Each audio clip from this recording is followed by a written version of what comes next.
So यदि तपाईसँग चाहिँ नेपाली 4 करोड रुपैयाँ छ भने तपाईले नेपालमा र दुबईमा लगानी गर्दा चाहिँ के पाउनुहुन्छ तपाईलाई देखाउन गइरहेको छु। सपोज 4 करोडमा तपाईले नेपालमा जग्गा घर जे पनि किन्न सक्नुहुन्छ भने त्यही 4 करोडले चाहिँ दुबईमा तपाईले वाटरफ्रन्ट अपार्टमेन्ट किन्न सक्नुहुन्छ।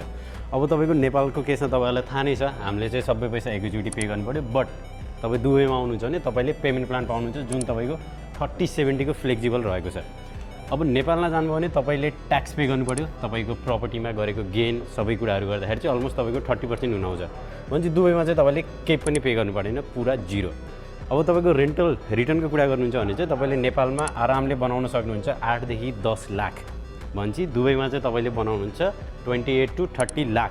अब तपाईको यसलाई ROI मा क्याल्कुलेट गर्नुहुन्छ भने तपाईले दुबईमा बनाउनुहुन्छ 7 to 8%, भने चाहिँ नेपालमा तपाईले बनाउनुहुन्छ जम्मा 2 to 3%। सो अब तपाईँ एज अ स्मार्ट इन्भेस्टर तपाईँ चाहिँ कता चाहिँ प्रिफर गर्नुहुन्छ? Thank you.